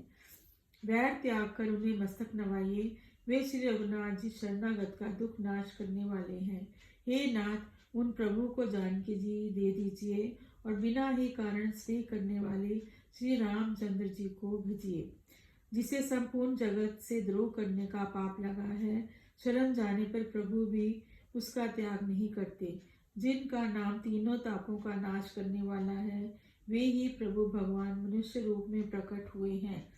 हे रावण, हृदय में यह समझ लीजिए। हे दशाधीश, मैं बार बार आपके चरणों लगता हूँ और विनती करता हूँ कि मान, मोह और मद को त्याग कर आप कौशलपति श्री राम जी का भजन कीजिए। मुनि पुलत्स्य जी ने अपने शिष्य के हाथ से यह बात कहला भेजी है। हे तात, सुंदर अवसर पाकर मैंने तुरंत यह बात प्रभु से कह दी। माल्यवन नाम का एक बहुत ही बुद्धिमान मंत्री था। उसने विभीषण के वचन सुनकर बहुत सुख माना और कहा, हे तात, आपके छोटे भाई नीति विभूषण है। विभीषण जो भी कुछ कह रहे हैं उसे हृदय में धारण कर लीजिए। रावण ने कहा, ये दोनों मूर्ख शत्रु की महिमा बखान रहे हैं। यहाँ कोई है, इन्हें दूर करो ना। माल्यवान तो घर लौट गया और विभीषण जी हाथ जोड़कर फिर कहने लगे, हे नाथ, पुराण और वेद ऐसा कहते हैं कि सुबुद्धि और कुबुद्धि सबके हृदय में रहती है। यहाँ सुबुद्धि है वहाँ नाना प्रकार की संपदाएं रहती हैं, और जहाँ कुबुद्धि है वहाँ परिणाम में विपत्ति रहती है। आपके हृदय में उल्टी बुद्धि आ बसी है। इसी से आप हित को अहित और शत्रु को मित्र मान रहे हैं। जो राक्षस कुल के लिए काल रूपी है, उन सीता पर आपकी बहुत बड़ी प्रीति है। हे तात, मैं चरण पकड़ कर आपसे भीख मांगता हूँ, विनती करता हूँ, आप मेरा दुलार रखिए। मुझ बालक के आग्रह को स्नेह पूर्वक स्वीकार कीजिए। श्री राम जी को सीता जी दे दीजिए, इसमें आपका अहित ना हो। विभीषण ने पंडितों, पुराणों और वेदों द्वारा समस्त वाणी से नीति बखान कर कही, पर उसे सुनते ही रावण क्रोधित होकर उठा और बोला, अरे दुष्ट, अब मृत्यु तेरे निकट आ गई है। अरे मूर्ख, तू जीता तो है सदा मेरा जिलाया हुआ, अर्थात मेरे ही अंग से पल रहा है, पर हे मूढ़ पक्ष, तुझे शत्रु का अच्छा लगता है। अरे दुष्ट, बता ना, जगत में ऐसा कौन है जिसे मैंने अपनी भुजाओं के बल से ना जीता हो। मेरे नगर में रहकर प्रेम करता है तपस्वियों पर, मूर्ख, उन्हीं से जा मिल और उन्हीं की नीति बता। ऐसा कहकर रावण ने उन्हें लात मारी, परंतु छोटे भाई विभीषण ने मारने पर भी बार बार उनके चरण ही पकड़े। शिव जी कहते हैं, हे उमा, संत की यही बड़ाई है कि वे बुराई करने पर भी बुराई करने वाले की भलाई करते हैं। विभीषण जी ने कहा, आप मेरे पिता के समान हैं, मुझे मारा सो अच्छा ही किया, परंतु हे नाथ, आपका भला श्री राम जी को भजने में ही है। इतना कहकर विभीषण अपने मंत्रियों को साथ लेकर आकाश मार्ग में गए और सबको सुनाकर कहने लगे, श्री राम जी सत्य संकल्प एवं प्रभु हैं और मैं रावण तुम्हारी सभा काल के वश है। अतः मैं अब श्री रघुवीर की शरण में जाता हूँ, मुझे दोष मत देना। ऐसा कहकर विभीषण ज्यों ही चले त्यों ही सब राक्षस आयुहीन हो गए, उनकी मृत्यु निश्चित हो गई। शिवजी कहते हैं, हे भवानी, साधु का अपमान तुरंत ही संपूर्ण कल्याण की हानि कर देता है। रावण ने जिस क्षण विभीषण को त्यागा उसी क्षण वह भागा वैभव से हीन हो गया। विभीषण जी की ने हर्षित होकर मन में अनेकों मनोरथ करते हुए श्री रघुनाथ जी के पास चले। वे सोचते जाते थे, मैं जाकर भगवान के कोमल और लाल वर्ण के सुंदर चरण कमलों के दर्शन करूंगा, जो सेवकों को सुख देने वाले हैं। जिन चरणों का स्पर्श पाकर ऋषि पत्नी अहल्या तर गई और दंडक मन को पवित्र करने वाले हैं। जिन चरणों को जानकी जी ने हृदय में धारण कर रखा है, जो कपट मृग के साथ पृथ्वी पर उसे पकड़ने दौड़े थे। जो चरण कमल साक्षात शिव जी के हृदय रूपी सरोवर में विराजते हैं। मेरा अहोभाग्य है कि उन्हीं को मैं आज देखूंगा। जिन चरणों की पादुकाओं में भरत जी ने अपना मन लगा रखा है, आहा, आज मैं उन्हीं चरणों को अभी जाकर इन नेत्रों से देखूंगा। इस प्रकार प्रेम सहित विचार करते हुए वे शीघ्र समुद्र के इस पार आ गए जिधर श्री रामचंद्र जी की सेना थी। वानरों ने विभीषण को आते देखा तो उन्होंने जाना कि शत्रु का कोई खास दूत है। उन्हें पहरे पर ठहराकर वह सुग्रीव के पास आए और उनको सब समाचार कह सुनाए। सुग्रीव ने श्री राम जी के पास जाकर कहा, हे रघुनाथ जी, सुनिए, रावण का भाई आपसे मिलने आया है। प्रभु श्री राम जी ने कहा, हे मित्र, तुम क्या समझते हो, तुम्हारी क्या राय है। वानर राज सुग्रीव ने कहा, हे महाराज सुनिए, राक्षसों की माया जानी नहीं जाती। यह इच्छा अनुसार रूप बदलने वाला है, ना जाने किस कारण आया है। जान पड़ता है यह मूर्ख हमारा भेद लेने आया है, इसलिए मुझे तो यही अच्छा लगता है कि इसे बांध कर रखा जाए। श्री राम जी ने कहा, हे मित्र, तुमने नीति तो अच्छी विचारी, परंतु मेरा प्रण तो यह है कि शरणागत के भय को हर लेना। प्रभु के वचन सुनकर हनुमान जी हर्षित हुए और मन ही मन कहने लगे कि भगवान कैसे शरणागत वत्सल, शरण में आए हुए पर पिता की भांति प्रेम करने वाले हैं। श्री राम जी बोले, जो मनुष्य अपने अहित का अनुमान करके शरण में आए हुए का त्याग कर देते हैं, वे पामर हैं, पापमयी हैं। उन्हें देखने में हानि है, पाप लगता है, जिससे करोड़ों ब्राह्मणों की हत्या लगी हो। शरण में आने पर मैं उन्हें नहीं त्यागता। जीव यूं ही मेरे सम्मुख होता है, त्यों ही उसके करोड़ों जन्मों के पाप नष्ट हो जाते हैं। पापी का यह सहज स्वभाव होता है, मेरा भजन उसे कभी नहीं सुहाता। यदि वह रावण का भाई निश्चय दुष्ट हृदय का होता तो क्या मेरे सम्मुख आ सकता था। जो मनुष्य निर्मल मन का होता है वही मुझे पाता है। मुझे कपट और छल छिद्र नहीं सुहाते। यदि उसे रावण ने भेद लेने को भेजा है, तब भी हे सगुरु, अपने को कुछ भी भय या हानि नहीं है, क्योंकि हे सखे, जगत में जितने भी राक्षस हैं, लक्ष्मण क्षण भर में उन सबको मार सकते हैं। और यदि वह भयभीत होकर मेरी शरण में आया है तो मैं उसे प्राणों की तरह रखूंगा। कृपा के धाम श्री राम जी ने हंसकर कहा, दोनों ही स्थितियों में उसे ले आओ। तब अंगद और हनुमान सहित सुग्रीव जी कृपालु श्री राम जी की जय कहते हुए चले। विभीषण जी को आदर सहित आगे करके बानर फिर वहां चले जहाँ करना की खान रघुनाथ जी थे। नेत्रों को अनंत का दान देने वाले दोनों भाइयों को विभीषण जी ने दूर से ही देखा। फिर शोभा के धाम श्री राम जी को देखकर वे पलक रोककर ठिठक कर एकटक देखते रह गए। भगवान की विशाल भुजाएं हैं, लाल कमल के समान नेत्र हैं और शरणागत के भय का नाश करने वाला सांवला शरीर है। सिंह के से कंधे हैं, विशाल वक्षस्थल अत्यंत शोभा दे रहा है। असंख्य कामदेवों के मन को मोहित करने वाला मुख। भगवान के स्वरूप को देखकर विभीषण जी के नेत्रों में प्रेमाश्रुओं का जल भर आया और शरीर अत्यंत पुलकित हो गया। फिर मन में धीरज रखकर उन्होंने कोमल वचन कहे, हे नाथ, मैं 10 मुख रावण का भाई हूँ। हे देवताओं के रक्षक, मेरा जन्म राक्षस कुल में हुआ है। मेरा तामसी शरीर है, स्वभाव से ही मुझे पाप प्रिय है, जैसे उल्लू को अंधकार पर सहज स्नेह होता है। मैं कानों से आपका सुजज सुनकर आया हूँ। तब प्रभु भक्त के भय का नाश करने वाले हैं। ये दुखियों के दूर करने वाले और शरणागत को सुख देने वाले श्री रघुवीर, मेरी रक्षा कीजिए, रक्षा कीजिए। प्रभु ने उन्हें ऐसा कहकर दंडवत करते देखा तो वे अत्यंत हर्षित होकर तुरंत उठे। विभीषण जी के दीन वचन सुनने पर प्रभु के मन को बहुत ही भाई। उन्होंने अपनी विशाल भुजाओं को पकड़कर उनको हृदय से लगा लिया। छोटे भाई लक्ष्मण जी सहित गले मिलकर उनको अपने पास बिठाकर श्री राम जी भक्तों के भय को हरने वाले वचन बोले, हे लंकेश, परिवार सहित अपनी कुशल कहो, तुम्हारा निवास बुरी जगह पर है। दिन रात दुष्टों की मंडली में बसते हो। ऐसी दशा में हे सखे, तुम्हारा धर्म किस प्रकार निपटा है। तुम्हारी सब रीति जानता हूँ। तुम अत्यंत नीति निपुण हो, तुम्हें नीति नहीं सुनाती।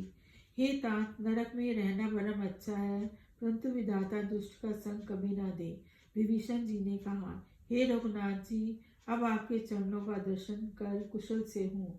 जो आपने अपना सेवक जानकर मुझ पर दया की है, तब तक जीवन की कुशल नहीं है, ना ही स्वप्न में उसके मन में शांति है, जब तक वह शोक के घर काम विषय कामना को छोड़कर श्री राम जी को नहीं भजता। लोभ, मोह, मत्सर, मद और मान आदि अनेक दुष्ट अभी तक हृदय में बसते हैं, जब तक कि मनुष्य बाण और कमर में तरकस धारण किए हुए रघुनाथ जी हृदय में नहीं बसते। ममतापूर्ण अंधेरी रात है जो राग द्वेष उल्लुओं को सुख देने वाली है। वह ममता रूपी रात्रि अभी तक जीवन के मन में बसती है, जब तक प्रभु आपका प्रताप रूपी सूर्य उदय नहीं होता। हे श्री राम जी, आपके चरण बिंद के दर्शन कर अब मैं कुशल से हूँ। मेरे भारी भय मिट गए। हे कृपालु, आप जिस पर अनुकूल होते हैं उसे तीनों प्रकार के भव, शूल, आध्यात्मिक, आदि दैविक और आदि भौतिक ताप नहीं व्यापते। मैं अत्यंत नीच स्वभाव का राक्षस हूँ। मैंने कभी शुभ आचरण नहीं किया। जिनका रूप मुनियों के भी ध्यान में नहीं आता, उन प्रभु ने स्वयं हर्षित होकर मुझे हृदय से लगा लिया। हे कृपा और सुख के पुंज श्री राम जी, मेरा अत्यंत असीम सौभाग्य है जो मैंने ब्रह्मा और शिव जी के द्वारा सेवित जुगल चरण कमलों को अपने नेत्रों से देखा। श्री राम जी ने कहा, हे सखा सुनो, मैं तुम्हें अपना स्वभाव कहता हूँ, जिसे काक विशुंडी शिवजी और पार्वती जी जानती हैं। कोई मनुष्य संपूर्ण जड़ चेतन जगत का द्रोही हो, यदि वह भी भयभीत होकर मेरे शरण में आकर आ जाए और मद मोह और नाना प्रकार के छल कपट त्याग दे, तो मैं उसे बहुत शीघ्र साधु के समान कर देता हूँ।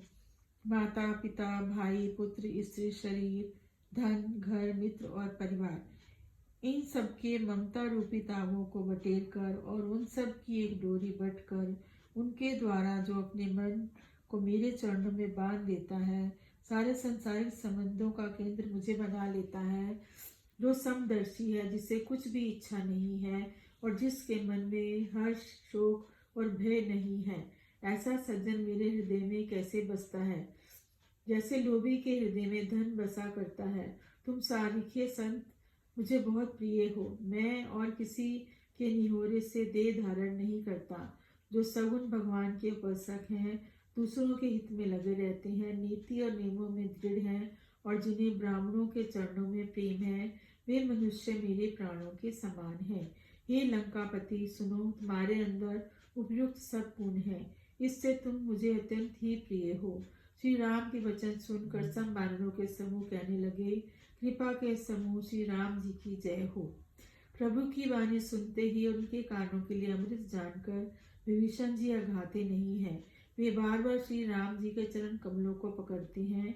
अपार प्रेम है, हृदय में समाता नहीं है। विभीषण जी ने कहा, हे देव, हे चराचर जगत के स्वामी, हे शरणागत के रक्षक, हे सबके हृदय के भीतर की जानने वाले, सुनिए। मेरे हृदय में पहले कुछ वासना थी और प्रभु के चरणों की प्रीति रूपी नदी में बह गई। अब तो हे कृपालु, शिव जी के मन को सदैव प्रिय लगने वाली अपनी पवित्र भक्ति मुझे दीजिए। ऐसा ही वो कहकर रघुधीर प्रभु श्री राम जी ने समुद्र का जल मांगा और कहा, हे सखा, यद्यपि तुम्हारी इच्छा नहीं है, पर जगत में मेरा दर्शन अमोघ है, वह निष्फल नहीं जाता। ऐसा कहकर श्री राम जी ने उनको राजतिलक कर दिया। आकाश से अपार पुष्पों की वृष्टि हुई।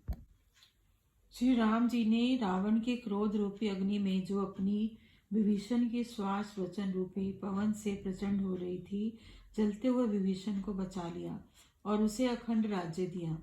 शिवजी ने जो संपत्ति रावण को 10 सिरों की बलि देने पर दी थी, वे संपत्ति श्री रघुनाथ जी ने विभीषण को बहुत सचाते हुए दी। ऐसे परम कृपालु प्रभु को छोड़कर जो मनुष्य दूसरों को भजते हैं, वे बिना सींग पशु हैं। उनका सेवक जानकर विभीषण को श्री राम जी ने अपना लिया। प्रभु का स्वभाव वानर कुल के मन को बहुत ही भाया। फिर सब कुछ जानने वाले, सबके हृदय में बसने वाले, सब रूपों में प्रकट, सबसे रहित, उदासीन कारण से भक्तों पर कृपा करने के लिए मनुष्य बने हुए तथा राक्षसों के कुल का नाश करने वाले श्री राम जी नीति की रक्षा करने वाले वचन बोले। हे वीर वानरराज सुग्रीव और लंकापति विभीषण, सुनो, इस गहरे समुद्र को किस प्रकार पार किया जाए। अनेक जाति के मगर, सांप और मछलियों से भरा हुआ यह अत्यंत अथाह समुद्र पार करने में सब प्रकार से कठिन है।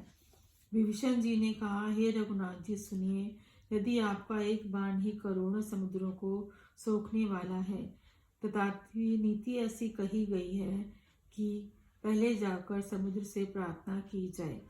हे प्रभु, समुद्र आपके कुल में बड़े हैं, वे विचार कर उपाय बतला देंगे। तब रीछ और बानरों की सारी सेना बिना ही परिश्रम के समुद्र के पार उतर जाएगी। श्री राम ने कहा, हे सखा, तुमने अच्छा उपाय बताया, यही किया जाए। यदि देव सहायक हो, यह सलाह लक्ष्मण के मन को अच्छी नहीं लगी। श्री राम के वचन सुनकर तो उन्होंने बहुत ही दुख पाया। लक्ष्मण जी ने कहा, हे नाथ, देवता का कौन भरोसा, मन में क्रोध कीजिए और समुद्र को सुखा डालिए। यह देव तो कायर के मन का एक आधार है। आलसी लोग ही देव देव पुकारा करते हैं। यह सुनकर श्री रघुवीर हंसकर बोले, ऐसा ही करेंगे, मन में धीरज रखो। ऐसा कहकर छोटे भाई को समझाकर प्रभु श्री राम जी समुद्र के समीप गए। उन्होंने पहले सिर नवाकर प्रणाम किया, फिर किनारे पर कुछ बिछाकर बैठ गए। इधर ज्यों ही विभीषण जी प्रभु के पास आए थे, त्यों ही रावण ने उनके पीछे दूत भेजे थे। कपट से वानर का शरीर धारण कर उन्होंने सब लीलाएं देखी। वे अपने हृदय में प्रभु के गुणों की और शरणागत पर उनके स्नेह की सराहना करने लगे। फिर वे प्रकट रूप में अत्यंत प्रेम के साथ श्री राम के स्वभाव की बड़ाई करने लगे। उन्हें दुराब भूल गया। सब वानरों ने जाना कि ये शत्रु के दूत हैं और वह सबको बांधकर सुग्रीव के पास ले आए। सुग्रीव ने कहा, सब वानरों सुनो, राक्षसों के अंग भंग करके भेज दो। सुग्रीव के वचन सुनकर वानर दौड़े। दूतों को बांधकर उन्होंने सेना के चारों ओर घुमाया। वानर उन्हें बहुत तरह से मारने लगे। वे दीन होकर पुकारते थे, फिर भी वानरों ने उन्हें नहीं छोड़ा। तब दूतों ने पुकार कर कहा, जो हमारे नाक कान काटेगा उसे कौशलाधीश श्री राम जी की सौगंध है। यह सुनकर लक्ष्मण जी ने सबको निकट बुलाया। उन्हें बड़ी दया लगी। उन्होंने हंसकर राक्षसों को तुरंत छुड़ा दिया और कहा कि रावण के हाथ में यह चिट्ठी देना और कहना, हे कुलघातक, लक्ष्मण के शब्दों को बाँचो। फिर उस मूर्ख से जवानी यह मेरा उदार कृपा से भरा हुआ संदेश कहना कि सीता जी को देकर उनसे श्री राम से मिलो, नहीं तो तुम्हारा काल आ गया समझो। लक्ष्मण जी के चरणों में मस्तक नवाकर श्री राम जी के गुणों की कथा वर्णन करते हुए दूत तुरंत ही चल दिए। श्री राम का जश कहते हुए वे लंका में आए। उन्होंने रावण के चरणों में सिर नवाए। दशमुख रावण ने हंसकर बात पूछी, अरे शुक, अपनी कुशल क्यों नहीं कहता? फिर उस विभीषण का समाचार सुना जिसकी मृत्यु निकट आ गई है। मूर्ख ने राज्य करते हुए लंका को त्याग दिया, अभागा, अब जौ का कीड़ा बनेगा और गेहूं के साथ जैसे घुन पिसता है वैसे पिसेगा। फिर भालू और बानरों की सेना का हाल कह, जो कठिन काल की प्रेरणा से यहाँ चली आई है और जिनके जीवन का रक्षक कोमल चित्त वाला बेचारा समुद्र बन गया है। अर्थात उनके और राक्षसों के बीच में समुद्र ना होता तो राक्षस उन्हें मारकर खा गए होते। फिर उन तपस्वियों की बात बता जिनके हृदय में मेरा बड़ा डर है। उनसे तेरी भेंट हुई या वे कानों से मेरा सुजय सुनकर ही लौट गए। शत्रु सेना का तेज और बल बताता क्यों नहीं? तेरा चित्त बहुत चकित हो रहा है। दूत ने कहा, हे नाथ, आपने जैसे कृपा करके पूछा है वैसे ही क्रोध छोड़कर मेरा कहना मानिए। जब आपका छोटा भाई श्री राम जी से जाकर मिला तब उसके पहुंचते ही श्री राम जी ने उसको राजतिलक कर दिया। हम रावण के दूत हैं, यह कानों से सुनकर वानरों ने हमें बांधकर बहुत कष्ट दिए, यहाँ तक कि वे हमारे नाक कान काटने लगे। श्री राम जी के शपथ दिलाने पर कहीं उन्होंने हमको छोड़ा। हे नाथ, आपने श्री राम जी की सेना पूछी है तो वह तो करोड़ों मुखों से भी वर्णन नहीं की जा सकती। अनेकों रंगों के भालू और बानरों की सेना है, जो भयंकर मुख वाले, विशाल शरीर वाले और भयानक हैं। जिसने नगर को जलाया और आपके पुत्र अक्षय कुमार को मारा, उसका बल तो सब बानरों में थोड़ा है। असंख्य नामों वाले बड़े ही कठोर और भयंकर योद्धा हैं। उनमें असंख्य हाथियों का बल है और वे बड़े ही विशाल हैं। दिबंध, मयंद, नील, नल, अंगद, गद, विकटासय, दधिमुख, केसरी, निषट, शठ और जाम्बवन, ये सभी बल की राशि हैं। ये सभी बानर बल में सुग्रीव के समान हैं और इनके जैसे एक दो नहीं करोड़ों हैं। उन बहुतों को कौन गिन सकता है?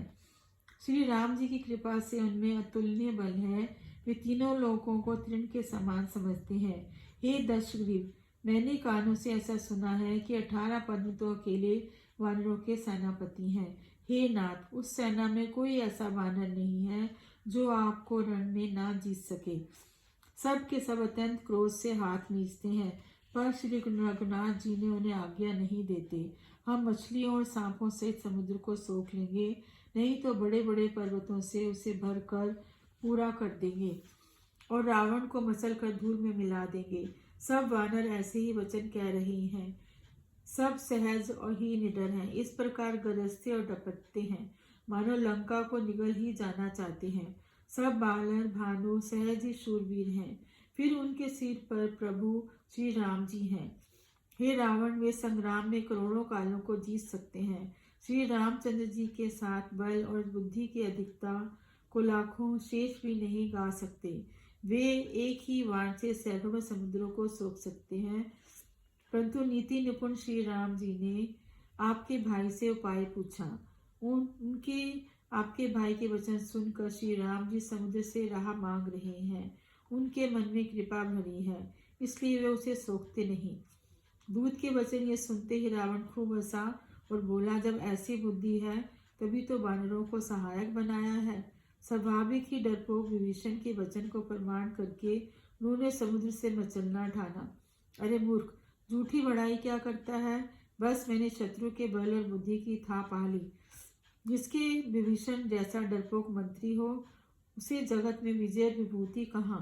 दुष्ट रावण के वचन सुनकर दूत को क्रोध बढ़ाया और उसने मौका पास कर पत्रिका निकाली और कहा, श्री राम जी के छोटे भाई लक्ष्मण ने यह पत्रिका दी है। हे नाथ, इसे बचवाकर छाती ठंडी कीजिए। रावण ने हंसकर उसे बाएं हाथ में ले लिया और मंत्री को बुलाकर वह मूर्ख उसे बचाने लगा। पत्रिका में लिखा था, अरे मूर्ख, केवल बातों से मन को रिझाकर अपने कुल को नष्ट भ्रष्ट ना कर। श्री राम जी से विरोध करके तो विष्णु, ब्रह्मा और महेश की शरण जाने पर भी नहीं बचेगा। या तो अभिमान छोड़कर अपने भाई विभीषण की बाती प्रभु के चरण कमलों का भ्रमर बन जा, अथवा रे दुष्ट, श्री राम की वाण रूपी अग्नि में परिवार सहित पतंगा हो जा। दोनों में से जो अच्छा लगे सो कर। पत्रिका सुनते ही रावण मन में भयभीत हो गया, परंतु मुख से मुस्कुराता हुआ कहने लगा, जैसे को पृथ्वी पर पड़ा हुआ हाथ में आकाश को पकड़ने की चेष्टा करता है, वैसे ही ये छोटा तपस्वी लक्ष्मण वाग विलास करता है। दूत ने कहा, हे नाथ, विवानी स्वभाव को छोड़कर इस पत्र में लिखी सब बातों को सत्य समझिए।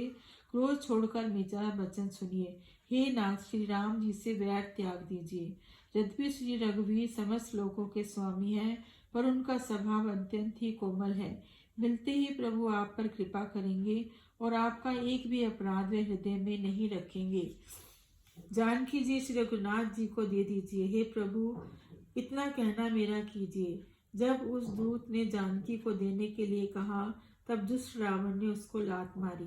वह भी विभीषण की भांति चरणों में सिर नवाकर वहीं चला जहाँ कृपा सागर श्री रघुनाथ जी थे।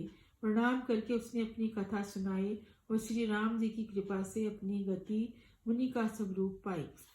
शिव जी कहते हैं, हे भवानी, जब ज्ञानी मुनि था, अगस्त्य ऋषि के साप से राक्षस हो गया था। बार बार श्री राम के चरण की वंदना करके वह मुनि अपने आश्रम को चला गया। इधर 3 दिन बीत गए, परंतु दृढ़ समुद्र विनय नहीं मानता। तब श्री राम जी क्रोध सहित बोले, बिना भय के प्रीति नहीं होती। हे लक्ष्मण, धनुष बाण लाओ, मैं अग्नि बाण से समुद्र को सोख डालूं।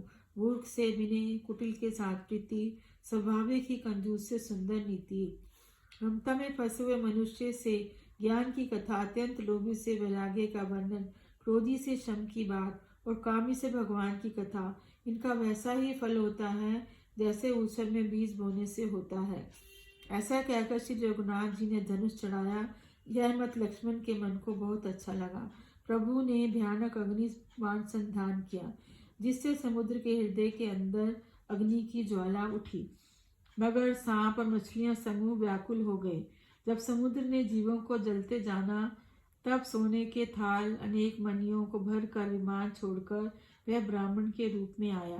काक्ष भुंडी जी कहते हैं, हे गरुड़ जी, सुनिए, चाहे कोई करोड़ों उपाय करके सींचे, पर केला तो काटने पर ही फलता है। नीच विनय से नहीं मानता, पर डांटने पर ही झुकता है, रास्ते पर आता है। समुद्र ने भयभीत होकर प्रभु के चरण पकड़कर कहा, हे नाथ, मेरे सब अवगुण क्षमा कीजिए। हे नाथ, आकाश, वायु, अग्नि, जल और पृथ्वी, इन सब की करनी स्वभावक से ही जड़ है। आपकी प्रेरणा से माया ने इन्हें सृष्टि के लिए उत्पन्न किया है। सब ग्रंथों ने यही गाया है, जिसके लिए स्वामी की जैसी आज्ञा है, वह उसी प्रकार से रहने में सुख पाता है। प्रभु ने अच्छा किया जो मुझे शिक्षा दी, किंतु मर्यादा भी आपकी बनाई हुई है। ढोल गवार शूद्र पशु और स्त्री सब शिक्षा के अधिकारी हैं। प्रभु के प्रताप से मैं सूख जाऊंगा और सेना पार उतर जाएगी, इसमें मेरी कोई बड़ाई नहीं है। तथापि प्रभु की आज्ञा अपील है, जब आपको जो अच्छा लगे मैं तुरंत वही करूं। समुद्र के अत्यंत विनीत वचन सुनकर कृपालु श्री राम जी ने मुस्कुराकर कहा, हे तात, जिस प्रकार बानरों की सेना पार उतर जाए वह उपाय बताओ। समुद्र ने कहा, हे नाथ, नील और नल दो बानर भाई हैं। उन्होंने लड़कपन में ऋषि से आशीर्वाद पाया था। उनके स्पर्श कर लेने से ही भारी भारी पहाड़ भी आपके प्रताप से समुद्र पर तैर जाएंगे। मैं भी प्रभु की प्रभुता को हृदय में धारण कर आपके बल के अनुसार जहाँ तक मुझसे बन पड़ेगा सहायता करूँगा। हे नाथ, इस प्रकार समुद्र को बंधाइए जिससे तीनों लोकों में आपका सुंदर यश गाया जाए। इस बाण से मेरे उत्तर तट पर रहने वाले पाप के राशि दुष्ट मनुष्यों का वध कीजिए। कृपालु और रणधीर श्री राम जी ने समुद्र के मन की पीड़ा सुनकर उसे तुरंत ही हर लिया, अर्थात बाण से उन दुष्टों का वध कर दिया। श्री राम जी का भारी बल और पौरुष देखकर समुद्र हर्षित होकर सुखी हो गया। उसने उन दुष्टों का सारा चरित्र प्रभु को कह सुनाया। इस चरणों की वंदना करके समुद्र चला गया। समुद्र तो अपने घर चला गया। श्री रघुनाथ जी को यह मत बहुत अच्छा लगा। यह चरित्र कलियुग के पापों को हरने वाला है। इसे तुलसीदास ने अपनी विद्या के अनुसार गाया है। श्री रघुनाथ जी के गुण समूह सुख के नाम, संदेह का नाश करने वाले और विषाद का दमन करने वाले हैं।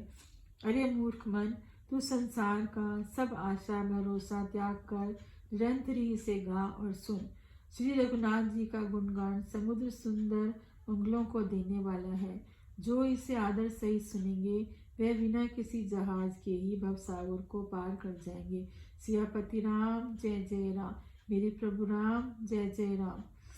कलियुग के समस्त पापों का नाश करने वाले श्री रामचरितमानस का यह 5वां सोपान सुंदरकांड समाप्त हुआ।